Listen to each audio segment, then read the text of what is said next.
In my last head-to-head, I compared Elden Ring against Dark Souls 3, and apparently something I said was so outrageous, so inconceivable, that it was met with the anger and fury of 1,000 gamers all compressed into this one guy. I'm sorry to tell you, but if you watched that last video, you've unfortunately been turned into a sheep that forgot how to use its brain and can't think for itself.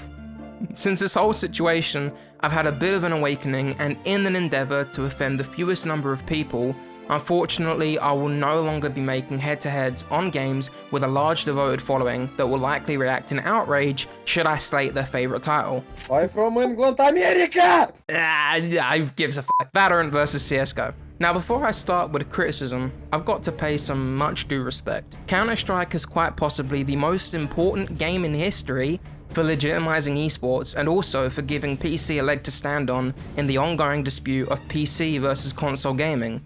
Like many of my friends, CsGo was a big reason as to why I shifted primarily to PC gaming following the disaster of a console release that was the Xbox One. Before Counter-Strike, what I used to play consisted mainly of games like Minecraft or Terraria, sandbox games with a large emphasis on creativity and exploration. Not exactly the same kind of level of intensity from the glory days of playing back-to-back Call of Duty Online. I think the nostalgia of this time period is what has kept Call of Duty alive as a franchise even today, and while I don't have the statistics to back up this claim, I'd be willing to bet that Counter-Strike was the refuge for a large majority of that community to migrate towards. There was nothing else that could really compete with CsGo at the time of its release, with it easily outclassing most other first-person shooters on the PC. Even from their initial release of Counter-Strike, it's clear that its developers have a great understanding for the weight and feel of gun design that would pave the way for competitive first-person shooters in the years to follow. And for many years, CsGo has dominated the gaming industry with no real fierce competition. That was until a couple of years ago, when Valorant first dropped in 2020. Now, like CsGo, Valorant is another competitive first-person shooter with a large emphasis on team coordination and gunplay. Riot Games, the company behind Valorant, had no previous experience in this genre of gaming. In fact, their most successful release before the launch of Valorant was League of Legends, a MOBA of whose direct competition is Dota 2, which, like CsGo, is also developed by Valve, I might add. Now to me it's clear that these two companies are duking it out for the monopoly of esports and are both trying to corner the market for competitive gaming. In January of 2019, just a little editor's side note, I'm about to say that January 2019 Auto Chess dropped and then 6 months later TFT came out, but that's not really right. What happened was there was a mod made for Dota 2 in January 2019. 6 months later, Dota then made their own version of Auto Chess, Dota Underlords, and then 6 days later, TFT was released from League. But they were probably working on it since they saw the mod, and maybe they knew that Dota was going to make their own version of it, so why the f not, right?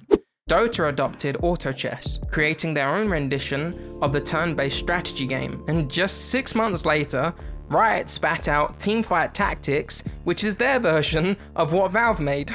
I honestly think that if Valve made a competitive e-girl dating sim, 6 months later, Riot would follow suit.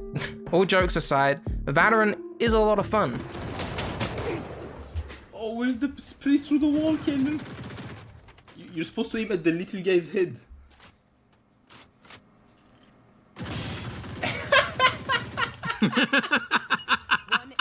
While the hero concept can be off-putting to some, I genuinely feel that Riot has put a lot of work into faithfully inventing their own version of the competitive first-person shooter, and to be honest, finally some decent competition for Counter-Strike could be just the thing to bring Valve out of cryostasis. My dream game, I think, would be just a more polished and supported version of CsGo, but Valorant does a decent enough job, warranting some fair recognition at least.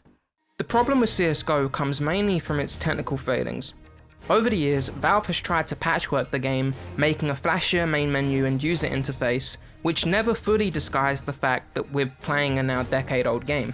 While mechanically, this game is still sound, it could definitely do with some graphical upgrades, but by far, this game's greatest weakness is its anti-cheat system. Now this has seen plenty of alterations since the game's release. At first, the game cost money to play, which in and of itself was a huge deterrent for hackers because If they got caught cheating and banned, well, now they were faced with having to buy the whole game again, wasting money on what was probably not really that much fun in the first place. However, this safety net was then stripped away when CSGO became free to play in December of 2018. In a weird attempt to compete with the then immensely popular Battle Royale craze, of which I just made a video covering it last week if you want to go and check it out, Valve did a complete 180, making the game free to play after years of charging a fee. This meant that newer players could try out Danger Zone completely for free, which, to be honest, was complete dog shit. Anticipating a surge of hackers, they enforced a new Prime status, which was a type of authentication that you would have to connect to a mobile device and then pay a fee for in order to play in theoretically hacker-free lobbies. Evidently, this would only be theoretical, as I can attest to personally finding cheaters in my matches on several occasions after this change was implemented. Which brings us back up to speed to today's dilemma.